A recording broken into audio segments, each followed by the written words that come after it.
Hello and welcome back to my channel. Today is the third part of my video. Third part of the video of direct and indirect की third video है ये. Third part है. In this class we will learn about the interrogative sentences and जो आपका homework नहीं हो, जो मैंने आपको homework दिया था, तो उसके आज हम answers देखेंगे and I hope you like that video. I hope and I hope it was very helpful to you, थी आपके लिए और ये भी हो. सो चलिए स्टार्ट करते हैं विदाउट वेस्टिंग अ टाइम. सो हम देख लेते हैं हमारा जो क्या कहते हैं होमवर्क था, उसके आंसर्स क्या थे, क्या है. ही सैड द बॉय मे गो. सो आपको पता है पास्ट है तो ही सेड, आपके आगे ऑब्जेक्टिव कोई नहीं दे रखा तो ही सेड का ही सेड आएगा, इन्वर्टेड कॉमा हटाएंगे that. The boy is a third person है तो वो सेम रहेगा. मैंने आपको बताया था कि विल शुड, विल का वुड शुड जो चेंज होता है तो मे का हम माइट में कर देंगे and go. At that is simple है, it's too easy. Second was they said Usha had won the match, जीत गई. तो इसमें भी यही है, दे सैड इन्वर्टेड कॉमा हटाकर that and Usha is a third person so Usha ऐसे ही रहेगा. हैड जो होता है ये हमारा पास्ट परफेक्ट है. मैंने आपको बताया कि past perfect and present past perfect continuous में चेंज नहीं होता है. सो हैड वॉन का हैड वॉन ही रहेगा द मैच. ठीक है, थर्ड फॉर्म आती है तो थर्ड फॉर्म रहेगी. So today's hour is interrogative class. So हम आज इंटेरोगेटिव के बारे में पढ़ेंगे.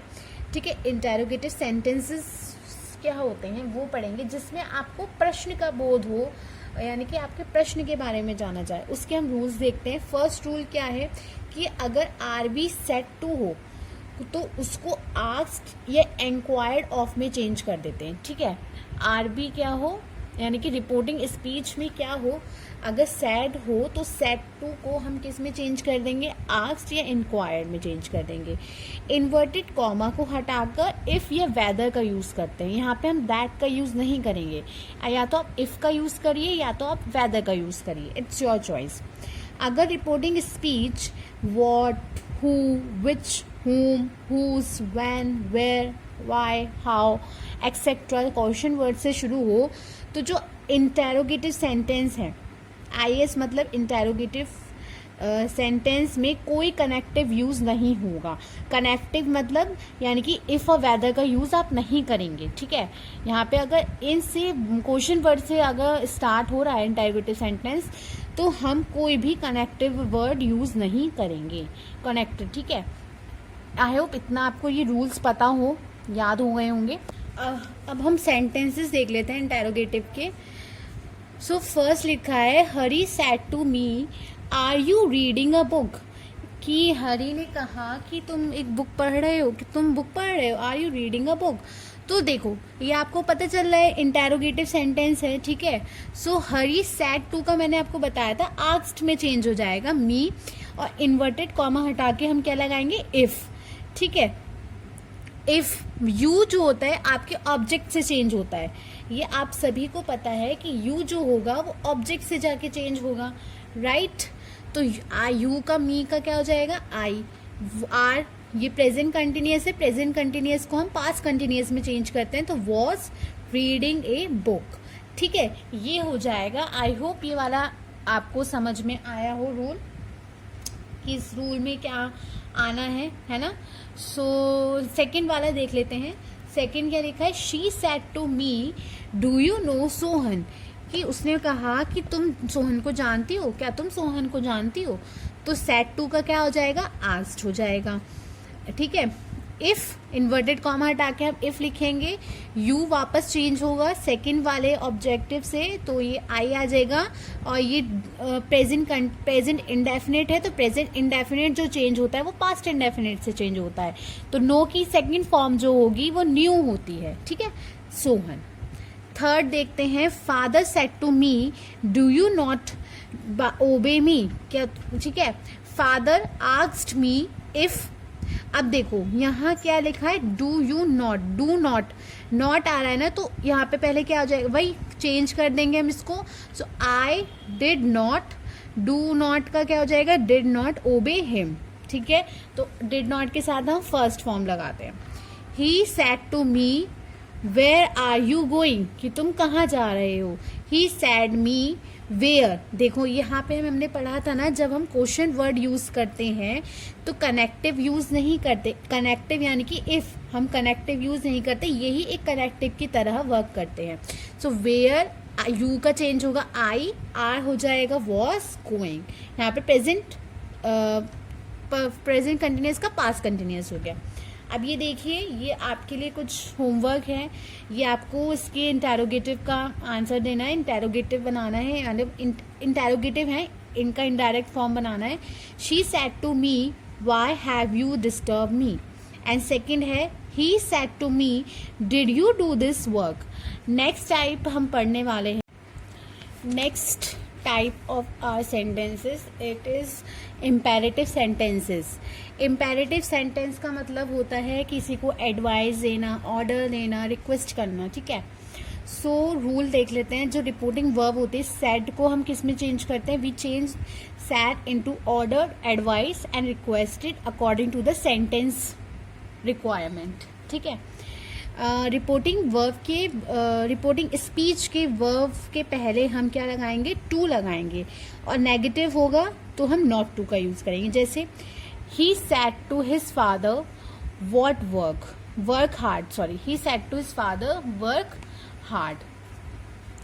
सो क्या हो जाएगा, ही एडवाइज्ड हिज फादर, और एडवाइस दे रहे हैं उसके फादर उसको, और इन्वर्टेड कॉमा हटाकर हम क्या यूज करेंगे, टू का यूज करेंगे, एंड वर्क हार्ड, ठीक है।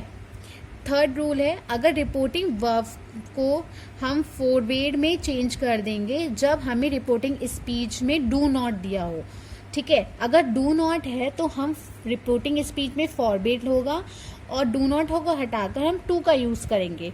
जैसे the teacher said to the boy do not abuse anyone. So do not use हो रहा है, तो डू नॉट यूज की जगह हम रिपोर्टिंग स्पीच में क्या यूज करेंगे, फॉरबिड द बॉय, और डू नॉट की जगह हम क्या यूज करेंगे, टू अब्यूज एनीवन, ठीक है। अगर डू को हटाकर हमें नॉट, अगर हमें डू हटाना है, डोंट मतलब डू नॉट यूज किया है, तो हम नॉट प्लस टू का यूज भी कर सकते हैं, ठीक है। My father said to me don't waste your time, अब एडवाइस करे तो my father advised me not to waste my time, मतलब इसको हम इस टाइप में भी बना सकते हैं। टू नॉट को हटाकर नॉट टू का यूज भी कर सकते हैं। अदरवाइज हमें कुछ और नहीं करना तो रिपोर्टिंग स्पीच में फॉरवर्ड लगा दो और टू लगा दो, एज इट इज लिख दो, डू नॉट हटाकर, ठीक है। ये है।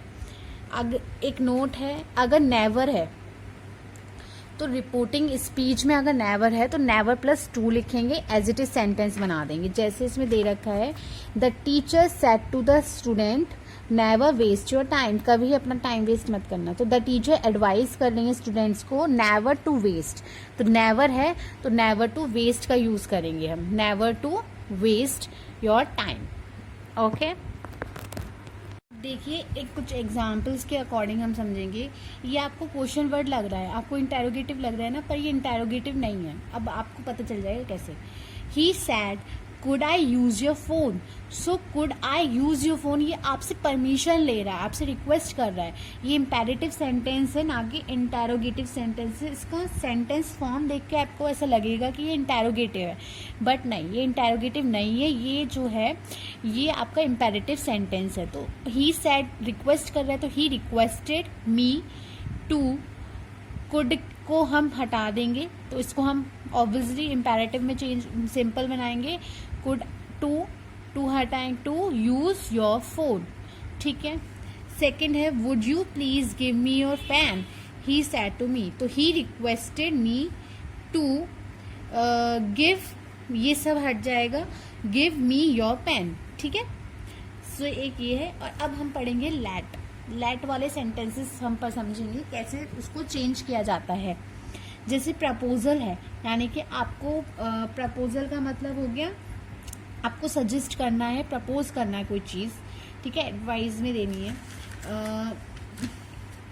तो हम क्या करेंगे, रिपोर्टिंग वर्ब में जो सैड होगा उसको हटाकर प्रपोज्ड या सजेस्टेड लगाएंगे। प्रपोज्ड या सजेस्टेड में से एक का यूज़ करेंगे। इन्वर्टेड कॉमा हटाकर हम क्या यूज़ करेंगे, दैट। एंड लैट को हम शुड में बदलते हैं और इसे वी और वी दे के बाद यूज़ करेंगे, ठीक है।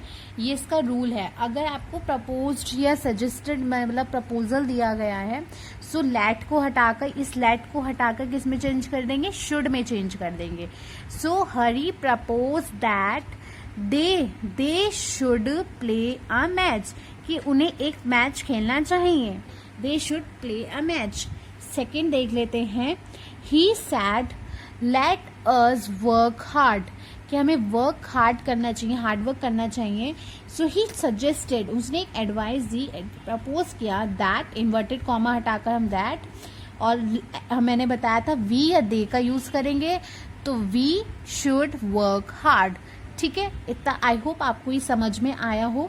मैं लॉन्ग वीडियो नहीं बनाऊंगी क्योंकि लॉन्ग वीडियो से ना बच्चे थोड़ा सा समझ नहीं आता है। शॉर्ट वीडियो इसलिए मैंने पार्ट्स में डिवाइड कर दिए हैं कि आप थोड़ी थोड़ी वीडियोस देखिए, अब कुछ थोड़ा थोड़ा समझे, ठीक है।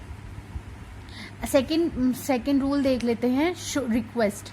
रिक्वेस्ट में देखते हैं, रिपोर्टिंग वर्ब हटाकर रिक्वेस्टेड लगाएंगे, लेट को हटाकर टू लेट का यूज करेंगे। यहाँ पे हम शुड का यूज नहीं करेंगे, हम टू लेट का यूज करेंगे। जैसे he said to his officer let me go home, कि मुझे घर जाने दीजिए। तो he requested his officer, let को हटाकर टू लेट, और मी को हटाकर क्या हो जाएगा, मी क्या है, फर्स्ट पर्सन में आता है तो फर्स्ट पर्सन से ही चेंज होगा। तो इसका objective him go home, let him go home, ठीक है। इतना आपको समझ में आया होगा। लास्ट है कमांड। कमांड मतलब ऑर्डर देना किसी को। अब इसमें यहाँ पे हम लेट के स्थान पे हम यहाँ पे डैट का यूज करते हैं। अब आपको याद कैसे रखेंगे, जब हम किसी को प्रपोज कर रहे हैं तो हम वहाँ पे हम दैट का यूज करेंगे, ठीक है, इन्वर्टेड कॉमा हटाकर यहाँ पे भी। और क्या करेंगे, अगर हम रिक्वेस्ट कर रहे हैं तो वहाँ पे हम क्या यूज़ करेंगे, टू लेट का यूज़ कर लेंगे। और यहाँ पे फिर नाउन या प्रोनाउन के बाद शुड का यूज होगा। जैसे द जज sad let the criminal be hanged, the जज ऑर्डर्ड, उसने ऑर्डर दिया, कॉमा हटा लेट हटाएंगे, दैट का यूज करेंगे। क्रिमिनल के बाद हम क्या यूज करेंगे, शुड का, यानी कि नाउन या प्रोनाउन के बाद हम क्या यूज करेंगे, शुड का यूज करेंगे हम नाउन या प्रोनाउन के बाद। Should be hanged. I hope ये आपको समझ में आई हो वीडियो। अगर कुछ नहीं समझ में आया हो तो प्लीज़ कमेंट करिएगा सेशन पे, कमेंट करिएगा मेरी वीडियो के नीचे। अगर आपको ये वीडियो अच्छी लगे तो प्लीज़ लाइक शेयर सब्सक्राइब ज़रूर करिएगा मेरे चैनल को। Thank you.